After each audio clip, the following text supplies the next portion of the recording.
What's going on, YouTube? It's James with Schreimer Fantasy Battle Reports. I got another battle report for you today. It's Cornerhammer round number 1, 2019. Guys, it is Schreimer open season, guys. I am back. And, yeah, you know, I know you guys watch my U.S. Masters games and were wondering if I had anything to do with the strategy planning of the Battle of Winterfell with how bad I planned it. And how bad that went for them as well. But I'm going to tell you that I had nothing to do with that. I would at least put everybody behind the damn walls. But that has nothing to do with what's going on. This is Cornerhammer round number 1. And I'm playing against Mr. James Plant. Now, I should have took a picture of James, but I don't have a picture of James. I just have a picture of his orange shirt. Anyways, guys, let's go over what I brought to Cornerhammer. Let's go over what James had brought to Cornerhammer. Let's go over this game. Just a quick analysis, not even analysis, I don't even know what the word I'm looking for is. But basically, Cornerhammer is the first tournament of the year for me. I didn't count U.S. Masters because obviously I fucked that one up. So, Cornerhammer is the first tournament of the year. Kind of starts me off with like, hey, there's going to be tournaments this summer. Hey, I gotta start playing. Hey, I gotta bring an army. I totally revamped my list because after U.S. Masters, I was just kind of like, there's too much divination, too many rat players, too much multi-wound shit going out there. Let me just bring out hordes and hordes and hordes. And you know what? The funny thing is I brought this list with a lot of bodies, and I wasn't even the most orked out horde player. There was a player, Matt Reich. He brought over 100 squigs, over 200 orcs, something like that. I was like, holy shit. He had these massive, massive hordes. And that's going to play a part in the awards when I go over who had the best orc and goblin player. I will explain that later. But let's go over right now this game, and let's go over what I brought. And I actually took pictures this time of what I brought so you can see. So right here I have one unit of chaff. Up on the top left I have the unit of squigs, and it's 32 of them. I'm running them 8x4. Is a unit of savage orc edbashers, the biggins, and they are 28 of them, extra hand weapons. Over here I got another unit of chaff with chicken head, but chicken head is just chicken head. He's just the OG chicken head that's inside the unit. There's no character. Anyways, got a unit. I'm calling this unit the squad because they're not the full horde, but there's only 20-man unit of goblins with bows and shields. And I ran out of bodies, so I had to start using unit fillers. And that is one of that giant fat ogre goblin is one model that I got from Croatia. One of I can't remember which person gave me this because there were several people who gave me models that year. But that is one of them. He said he would just be happy to see it on a battle report, and there he is in all his glory. I got my Doom Diver. Did you hear that right? A Doom Diver, and I actually put it on the right base, even though it's a squig shooting out other squigs, you know. But I was painting it, and I painted this vomit so vomity that I was just so happy with the way it came out, and I just had to bring the damn Doom Divers out. As you can see, here's the big boy himself, Mr. Warboss Dread Irontooth. He's rocking a 3-up, 5-up.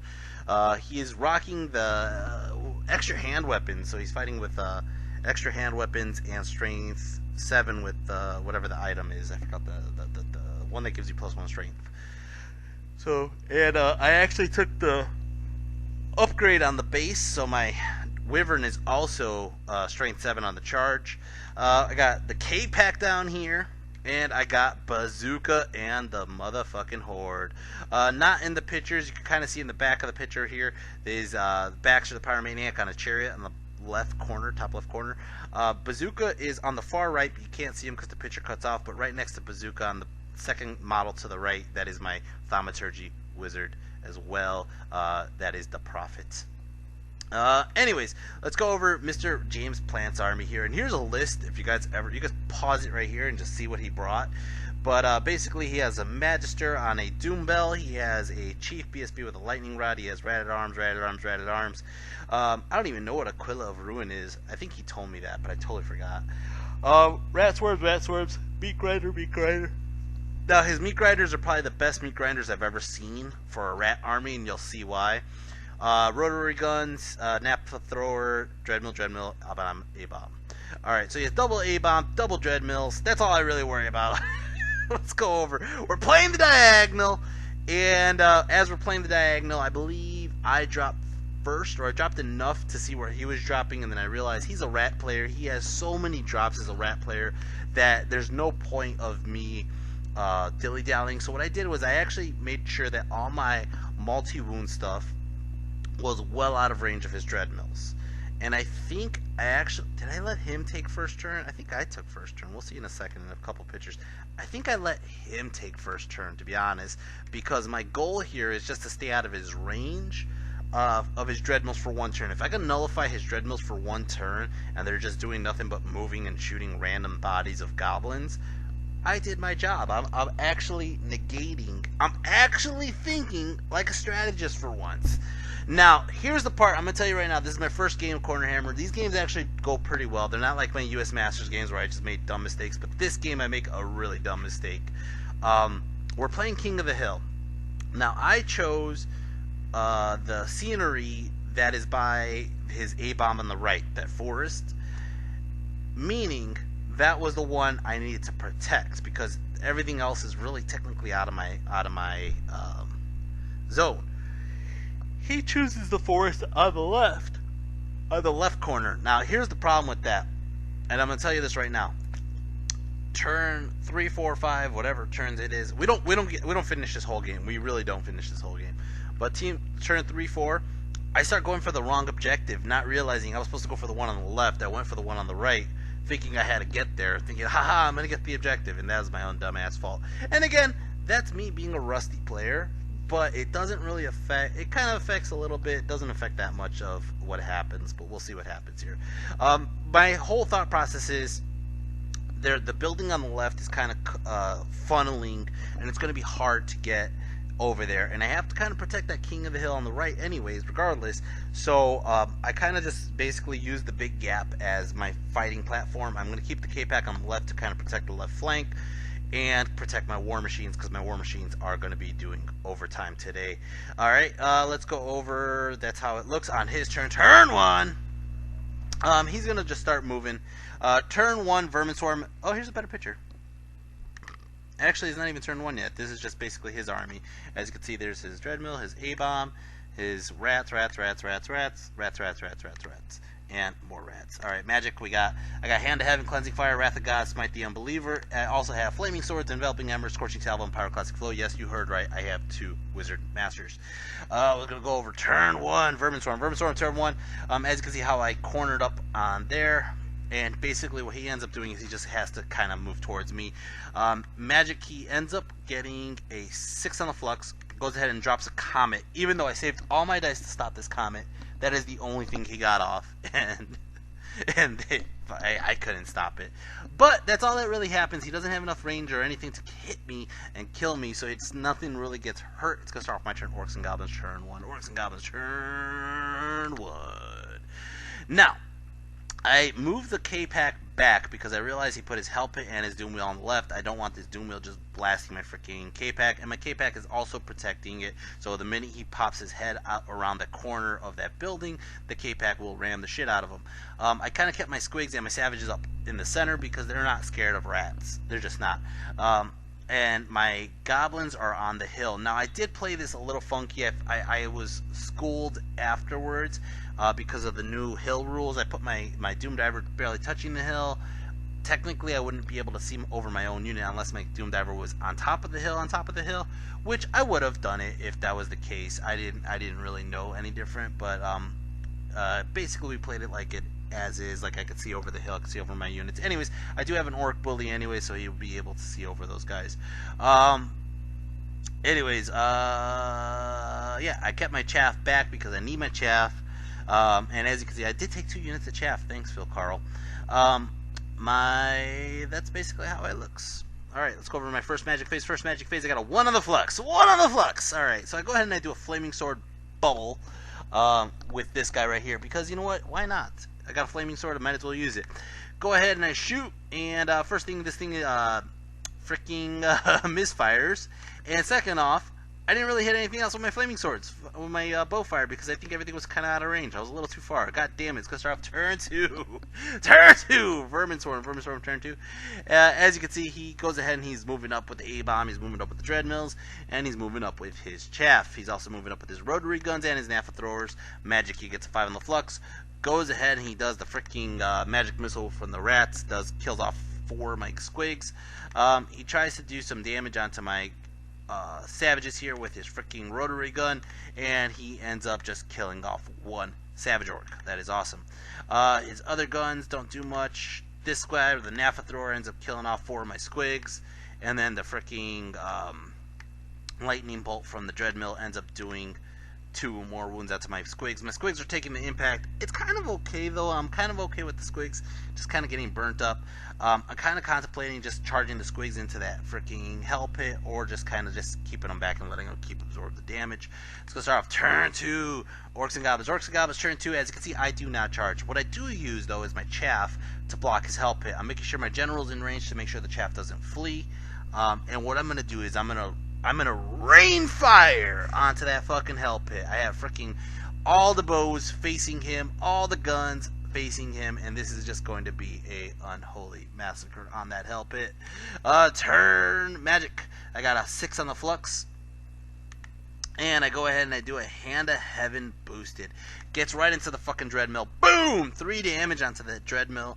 And he's like, alright, he hasn't let that one go because he has to stop all the fire magic. But all the fire magic, I have so many magic fireballs that I go ahead and I do a pyroclastic flow onto his hell pit.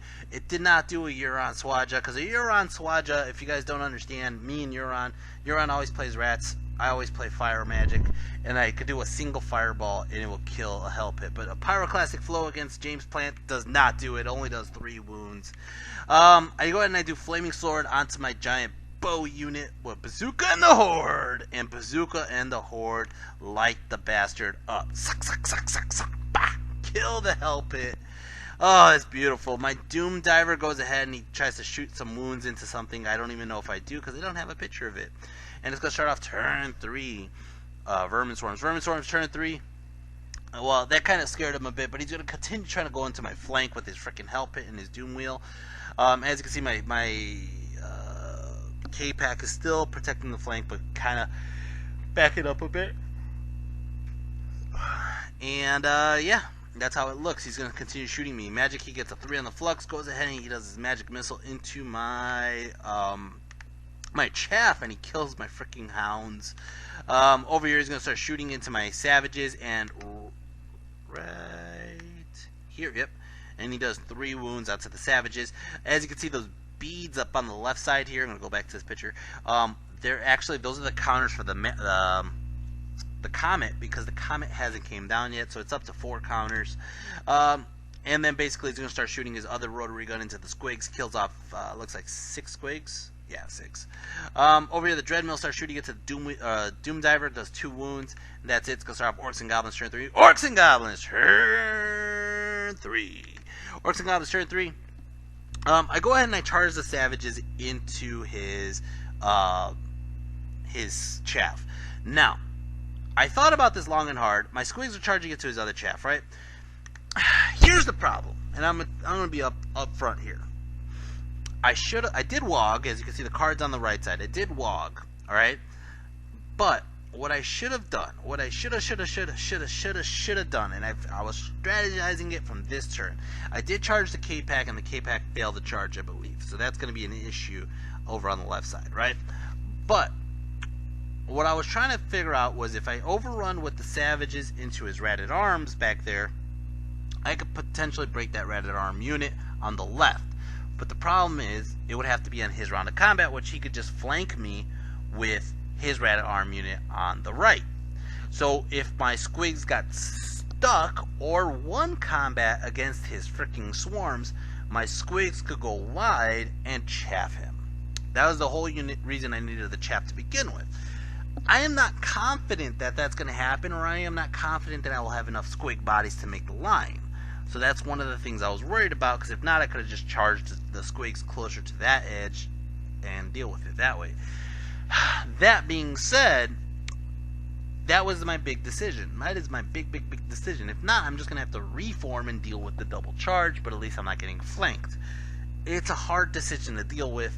And over here on the right, you can see my squad is actually going for the forest, even though I should not be going for that fucking forest. Oh my god. Oh my god. Oh my god. Bazooka and the Horde is probably going to just pick off that one fucking Nafa thrower, which it feels like a waste, but at the same time, I could just turn around. Maybe I do turn around. I don't even know if I have a picture of it later to shoot to help it, but it looks like I'm going for the Nafa thrower. And I got tunnel vision. Let's go over magic. I got a 3 on the flux. Go ahead and I do a pyroclastic flow, and I take out one of the rotary guns. Go ahead and I do an enveloping embers on the big unit, and I only kill off like 7 guys. 1, 2, 3, 4, 5, 6, yeah, 7. 7 guys, and it was just really lucky on his part. He knew it. He just had like a lot of armor saves, and I just did shit on wounds. It was really bad. The comet does come down, though. Yeah, the comet does come down, and as you can see, this is basically... He started rolling the dice, and we had to go over this several times, where we... he rolled the dice, but we had the wrong... I forgot what he did wrong, so he rolled them again. Or he rolled them and he didn't save the numbers. I don't remember why, but he re-rolled them like 2 or 3 times. So there was a couple times I saw the numbers, I was like, ugh! And there's a couple times I was like, ha! But anyways, we did it. We just redid it the whole at the end, because what ended up happening was just like something got messed up, which probably cost us time on this game. But as you can see, he blew up his rat swarm. So he killed his rat swarm. He killed one of the K-Pack. He ends up killing off a couple savages, 4 savages. Kills off about 6 squigs and about 3 goblins and his own rotary gun. Okay, he ends up doing a wound onto my Doom Diver as well, and a couple wounds onto his Doom Wheel. Over here, wait, or is that me shooting? I think it's my turn shooting. That's what it was. Sorry, that's me shooting. My Doom Diver shoots at his Doom Wheel, does 2 wounds. My Bazooka and the Horde ends up shooting the Nafa Thrower, only does 1 wound. That lucky motherfucker lives. My Savages destroy his guy, and I'm going to reform because I don't overrun, because I was worried about this part right here. And what I should have done, what I should have done was done this combat first, because what ends up happening is I don't kill his swarm because there's not that many squigs left, and I could reform like so and chaffed. And even if I would have failed the charge, I would have still been able to had my flank protected, where it would have had him go into his squigs instead. That was just a dumb move by me, but that's how live and learn. Turn 4, Vermin Swarm. Vermin Swarm, turn 4. He's going to go ahead and charge both his meat grinders, and right here you can see exactly why I said he is the best meat grinders I've ever seen, because they are shredders! They are cheese shredders! Oh my god.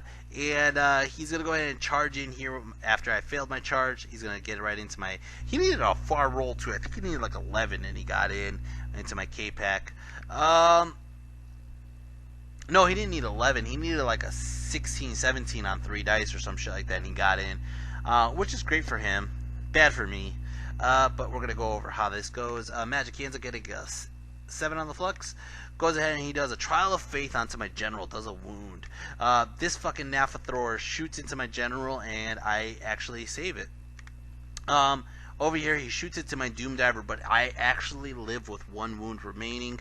And then this bastard just destroys my freaking K-Pack, and my K-Pack run off the table. He's coming for my Doom Diver next, but I still have plans for my Doom Diver. And over here, my squigs end up eating his rat swarm unit, which gives me free reign to do whatever I need. Now, I do turn them to face the flank of his rat unit over here. This basically gave me options. If I want to charge into the big unit, I could. If I want to chaff, I could. If I want to try to help my savages out, I could. Now, my savages do get rocked a bit. I do mess him up a bit. I stick on a leadership 7 or so. And I reform like so, and this is the beginning of Orcs and Goblins turn 4. Orcs and Goblins turn 4, I charge in with the squigs, because I was able to fit the bodies right where they are at. Basically, yeah. Now, the one problem here is going on to the next turn. I think I knew this going into this turn, that this was our last turn we could play, so I kind of went in YOLO here. I probably wouldn't have done this charge if I wasn't going YOLO. But James and I were talking a lot through this game. This game kind of didn't go through all 6 phases. I was kind of going for that fucking objective on the right like an idiot, and then I realized I'm not going to even make it because it's not even my objective. My objective was the forest on the left. Basically, as you can see, this is how the table looks. I moved my general out because I'm not afraid of getting shot anymore. And basically, I just protected my Doom Diver. Even though, I think that was right before I found out this was the last turn of the game. Is it the last turn? Yeah, it looks like that's about all the pictures. Anyways, Magic got a 4 on the Flux. Go ahead and I do a Hand of Heaven onto his Doom Wheel. It doesn't kill the Doom Wheel. Does a couple wounds, but he lives. Go ahead and I try to do some Pyromancy into his Napha Thrower. Kill it off, and then over here, as you can see, the Squigs and my Savages destroy a good chunk of the unit, but the unit, he basically is going to be able to hold Steadfast, which he does, and basically that is the end of the game. I did get a victory. I think this is a small victory for me, like a 13-7, but it really is my fault. I don't feel like any thing went really out of my way. Failing the charge with the K-Pack kind of hurt because I wanted to be able to blow through that Hell Pit.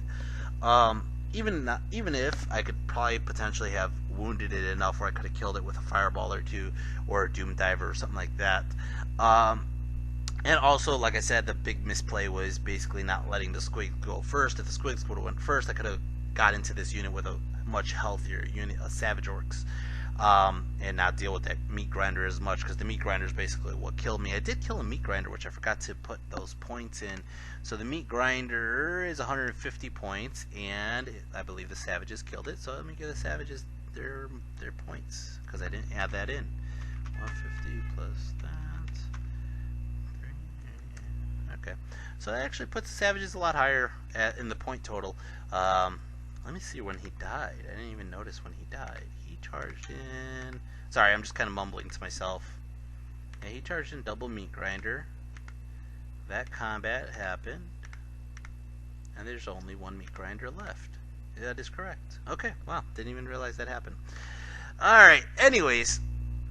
Overall, my MVP in this game is a very simple MVP. It's the person who pulled in the most points. And gave the biggest threat, which was Baxter the Pyromaniac, which even after I took him off the Spider, a Wizard Master Pyromancer is just ridiculous. 484 points. He didn't pull in as much as he did in round 1 of US Masters. I'm looking at, I have them right like side by side comparison. He pulled in about half the points, and it was against a Rat Army, but a lot of the stuff in the Rat Army is so much cheaper than the stuff in the Dread Elf Army. The second up is actually the Savages. After I add in the point of the Meat Grinder they killed, they got 388 points. Then after that is actually my Thaumaturgy. My Thaumaturgy 302, Bazooka and the Horde 259, Squigs 238, and then the Doom Divers, the Squad, and then the K-Pack and the Dread did nothing. It's interesting because the K-Pack, it's more aggressive, and this is a very defensive list, so that's probably why they did nothing, but the other reason was just because it failed to charge, so we'll see if the K-Pack starts to pull in more weight. And Dread really was just for that leadership bubble in this game. Just don't die, Dread, because I need my Goblins and my Squigs to hold against a bunch of shit. Overall, James is a fun guy to play against. He's a really silly guy the whole time, as you can tell by his army with his cheesy Meat Grinders. And it's a fun guy to play against. And I think that's about it. I mean, really, I got nothing else much to say. Guys, if you guys do like my videos, hit like, hit share, hit subscribe. I will be putting up the rest of the Cornerhammer videos as I make them.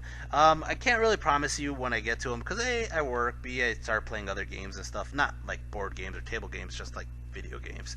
It's been taking up my time. But I'm trying to get the videos done when I can, at least once a week, if not twice a week. But I'll get these Cornerhammer games out to you soon. I'm going to Wicked GT in about 2 weeks, or yeah, 2 weeks. So I'm going to try to get these out, at least 4 of the videos out before then. But you might get 2. Who knows? We'll find out. I'm kind of going at this at my own pace with you guys. Try not to burn myself out, because at the beginning of the season, I'll probably build up momentum towards the summer when there's more tournaments. Especially, like I said, Wicked GT's in 2 weeks. But this is basically the same list I'm taking to Wicked because I did have a good run in Cornerhammer, as you guys will see, if I played the rules damn correctly, not like in this game. And if you guys would like to show further support, you go to my Patreon. I will leave the Patreon link down below. I told you the MVP. I told you basically what's going on. Round 2. Who did I play in round 2? I'm trying to remember. I should have the pictures right here. I'm not going to open up that file. Let's go into War Score and I'll find out in 2 seconds. Maybe if I could remember. So here's a funny story while I'm looking this up, by the way. Every game, this is my round 1 game. My round 1 game actually was next to one of the Thundercocks to my left and Joel Flint. They had a rivalry going into game 1, Empire versus Empire. But every game I played from game 1 to game 5, the table next to me was Joel Flint.